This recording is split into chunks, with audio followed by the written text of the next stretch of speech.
आज हम बात करेंगे एक ऐसे टॉपिक पर जो यूं तो फाइनेंस से अलग है लेकिन फाइनेंस को इम्पैक्ट करता है और इससे आपका फाइनेंस अच्छा या बुरा हो सकता है, क्योंकि ये एक ऐसा डिसीजन है जो डिसीजन न सिर्फ आपके फाइनेंस को बल्कि आपकी लाइफ को भी इफेक्ट डालता है। आजकल हम अक्सर देखते हैं कि बच्चे यानी कि यंग बच्चे लेट शादी करना चाहते हैं। आप कहेंगे ये कहां से टॉपिक लिया है? दोस्तों, इस टॉपिक में ही आगे जाके आपको पता लगेगा कि किस तरह से फाइनेंस इन्वॉल्व हो रहा है और किस तरह से आप इसको बेटर कर सकते हो। तो बच्चे लेट शादी कर रहे हैं या शादी करने के बाद में बच्चे पैदा नहीं कर रहे हैं, ये एक टॉपिक पुराने ख्यालात का लग सकता है, लेकिन एक बात ध्यान रखिएगा कि हम सभी अच्छी जिंदगी जीना चाहते हैं और साथ में जीना चाहते हैं, खूब पैसा कमाकर उसको एंजॉय करना चाहते हैं। तो हम सब की लाइफ में एक चिंता रहती है कि पैसा कमाना है, लेकिन पैसा कमा के क्या करना है और क्यों कमाना है? क्या कभी इस बारे में सोचा है? हम पैसा क्यों कमाना चाहते हैं, लेकिन इस कमाने की इस दौड़ में हम ये भूल जाते हैं कि कमाना किसके लिए है। यदि आपके पास फैमिली नहीं है तो आपको पैसा किसके लिए कमाना है? जनरली हम यदि पैसा कमाना चाहते हैं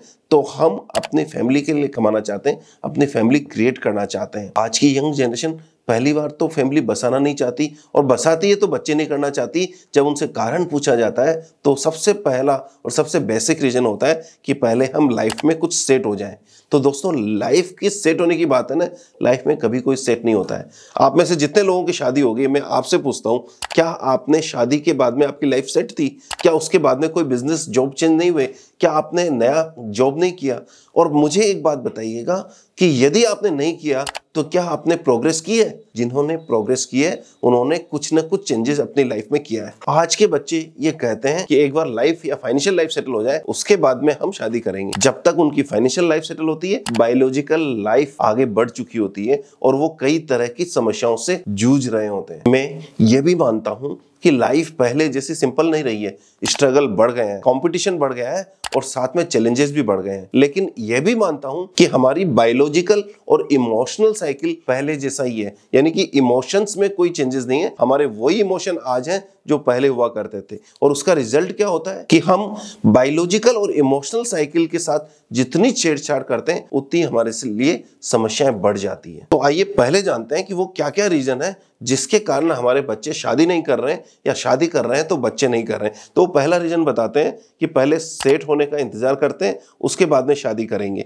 ये सेट होना अपने आप में एक मिथ्या है, कोई कभी सेट नहीं होता। जरा सोचिए कि आप अभी सेट हो जाएंगे, क्या आपके बिजनेस और लाइफ चेंज आगे नहीं होगी? हकीकत तो यह है कि लोग शादी से पहले वो सब कुछ पाना चाहते हैं जो उनको लाइफ में चाहिए और उसके बाद में शादी करना चाहते हैं, लेकिन क्या शादी के बाद में वो चीजें पाई नहीं जाती है? क्या वो पाने में दिक्कत आती है? यदि आपकी बच्ची पढ़ाई कर रही है और पढ़ाई करते करते उसकी शादी हो जाती है तो क्या उसका हस्बैंड उसकी किताब फाड़ देगा? क्या उसका हस्बैंड उसको पढ़ने नहीं देगा? आज के टाइम पर यदि आपको कहीं कंफ्यूजन है तो पहले से बैठ के बात कर सकते हो ना कि हम बच्चे को पढ़ाएंगे और 1-2 साल की पढ़ाई बाकी है। इन दैट केस यदि आप अर्ली एज में शादी कर रहे हैं, जो मेरी समझ में 23 to 28 के बीच में हो जानी चाहिए, यदि 23 के आसपास कर रहे हैं तो ये कंडीशन लगा दीजिए कि जब तक इसकी एजुकेशन पूरी नहीं होगी तब तक बच्चा नहीं करेंगे, लेकिन 23 में शादी तो करिए। और वैसे भी जीवन में वक्त से पहले और किस्मत से ज्यादा नहीं मिलता है, तो आपको किस्मत में यदि आपको कुछ मिल रहा है आप उसको लीजिए,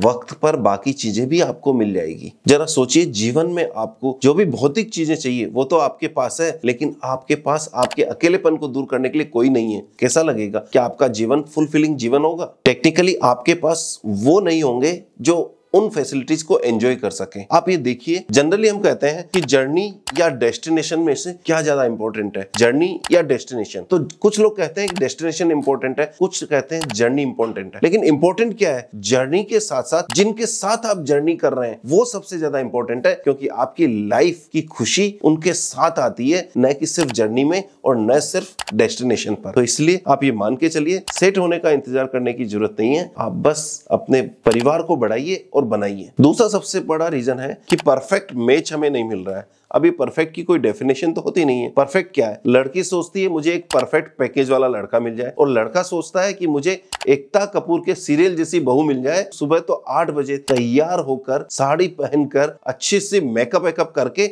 नाश्ते की टेबल पे आ जाए और परिवार में 8 जने हैं तो 8 जनों के लिए अलग अलग नाश्ता वो तैयार कर रखें। भैया, ये 8 जनों की यदि डिश तैयार करनी है तो उसको रात में 3 बजे उठना पड़ेगा, उससे पहले ये काम नहीं होगा। और उसके बाद में भी वो ऑफिस में भी चली जाए और ऑफिस में भी बड़ी बिजनेस डील कर लेवे और बिजनेस डील करने के अलावा कोर्ट केसेस भी हैंडल कर लेवे और लाइफ की और घर की प्रॉब्लम भी समेट लेवे। क्या ऐसी कोई परफेक्ट लाइफ होती है? इसने कंफ्यूज कर रखा है। ये कैसे पॉसिबल है? क्या आपके घर में और कोई काम नहीं है? सिर्फ खाने की टेबल सजी हुई मिलना, डेकोरेटेड मिलना, ब्रेकफास्ट की टेबल डेकोरेटेड मिलना, क्या और कोई काम नहीं है? घर में और भी बहुत सारे काम होते हैं जो हमें प्रैक्टिकल लाइफ में करने होते हैं, लेकिन इस एकता कपूर ने कंफ्यूज कर रखा है और उनको उनके जैसी परफेक्ट बहू एक्चुअल में तो नहीं मिलेगी, आपको सीरियल में ही मिलती है। हस्बैंड और वाइफ एक दूसरे के लिए लायबिलिटी नहीं है। जरा दो इंसान जो एक दूसरे से कुछ एक्सपेक्ट कर रहे हैं, वो एक दूसरे को कैसे खुश रख सकते हैं? दो भिखारी एक दूसरे को क्या दे सकते? क्योंकि दोनों की एक्सपेक्टेशन सामने वाले से है। आपके देने की एक्सपेक्टेशन क्या है? कभी हम ये सोचते हैं हम क्या देंगे? हम ये सोचते हैं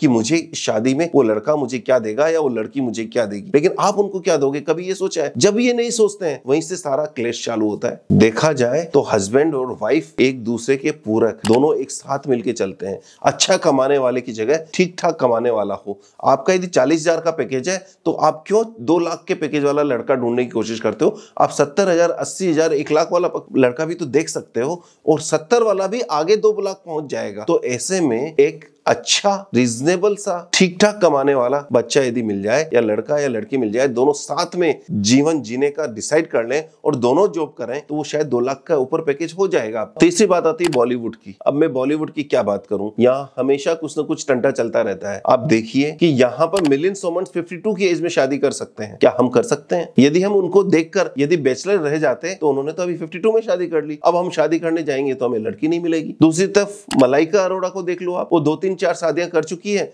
वो उसका हाल तो ये है, फ्राइडे को लव, सैटरडे को एंगेजमेंट, संडे को मैरिज और मंडे को तलाक। क्या हम आमिर खान की बात कर लें जो तीसरी शादी कर रहा है? क्या हम सलमान खान और करण जौहर की बात करें जिनको जरूरत ही नहीं है शादी करने की? फिल्मों का हमारे जीवन पे बहुत असर होता है और उस फिल्मों के स्टार की लाइफ का भी, उनके अंदर झांकने का भी हमें बड़ा इंटरेस्ट होता है, लेकिन उनके अंदर की लाइफ यदि झांक के देखते हैं तो वो शायद उतने खुश नहीं है जितने आप और हम खुश हैं। यहाँ हमें समझने की जरूरत है कि उनकी और हमारी लाइफ एक जैसी नहीं है, बल्कि ये कहूंगा कि उनका प्रोफेशनल और मेंटल स्टेट हमारे जैसा नहीं है। शादी उनके लिए सोशल रिक्वायरमेंट है, लेकिन हमारे जैसे कॉमन मैन के लिए सोशल इंस्टीट्यूशन की तरह काम करती है। तो ये उनसे ज्यादा हमें गाइड होने की जरूरत नहीं है, बागवान देखकर इस तरह से ज्यादा कंफ्यूज होने की जरूरत नहीं है, जिसमें हमारे बहुत सारे इमोशन जगाए जाते हैं और उससे जगाकर हमें खुशी दी जाती है, अच्छे और बुरे की फीलिंग कराकर अपनी पिक्चर हिट करा ली जाती है। तो इससे बेहतर है कि हम अपने लाइफ पे फोकस करें, बॉलीवुड को एज ए एंजॉयमेंट के लिए पिक्चर देखें, लेकिन उनको ज्यादा फॉलो करने की कोशिश न करें। वेस्टर्न वर्ल्ड का कॉन्सेप्ट आ रहा है कि हमें बच्चे नहीं चाहिए, हम दो और हमारा कोई नहीं। हम जब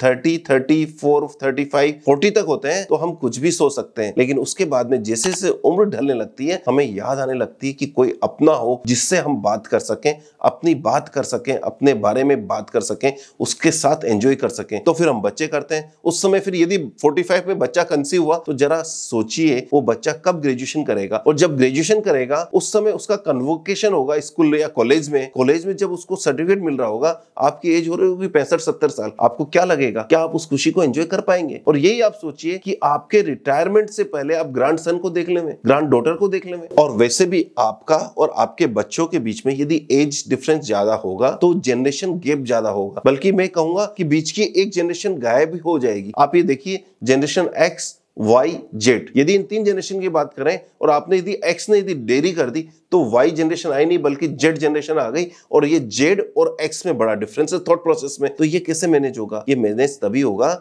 जब एक एक जनरेशन रीजनेबल टाइम पीरियड के गैप में बाजार में आती रहे। रिसेंट पीरियड में मैं ये देख रहा हूँ, यूरोपियन कंट्रीज में कभी मैं घूमने जाता हूँ तो वहां देख रहा हूँ एक एक परिवार में, एक एक कपल के साथ 3-3, 4-4 बच्चे आ रहे हैं। अब उन्हें इस बात की एहसास हो गया है और वहां ज्यादा बच्चे का प्रचलन चलने लगा है। आज आप चाइना की हालत देख लीजिए, वहां पर टोटल पॉपुलेशन कम होने वाली है। आज हमारी भी क्या है, 2.06 की रेट से हम बढ़ रहे हैं, जबकि चाइना नेगेटिव चल रहा है। आप सोचिएगा उस समय क्या होगा जब आप 70-80 साल के होंगे, तो यूथ ही नहीं होगा। तो बॉटम लाइन में तो सिर्फ इतना सा कहना चाहूंगा, शादी करना और न करना ये पर्सनल चॉइस है आपका, बच्चे करना और न करना ये पर्सनल चॉइस है आपका। लेकिन इतना जरूर कहूंगा, अपने एक्सपीरियंस से कहूंगा कि यदि आपने शादी की, आप में से ज्यादातर लोग जिनकी मैरिज हो चुकी हो वो बताना मुझे, जिस साल आपकी मैरिज हुई हो, यदि आप बिजनेस में हो तो बड़ी इनकम आई होगी उस साल में, और यदि आप जॉब में हो न सिर्फ आपका प्रमोशन हुआ है बल्कि आपके पैसे और सैलरी भी बढ़ी है। यदि ऐसा है तो आप नीचे कमेंट में जरूर डालिएगा, जिससे लोगों को पता लग सके। क्योंकि जब आप दोनों लोगों का मिलन होता है,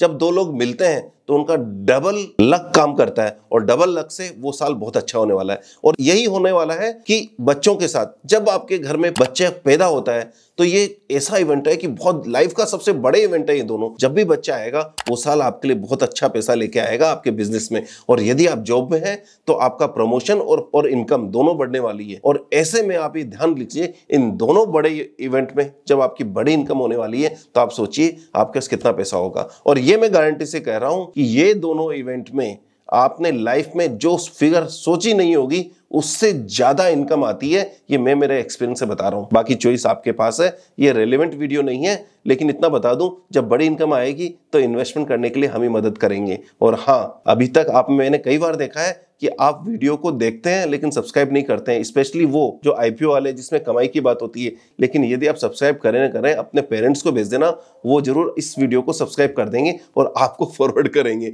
all the best and happy investing. Thank you very much.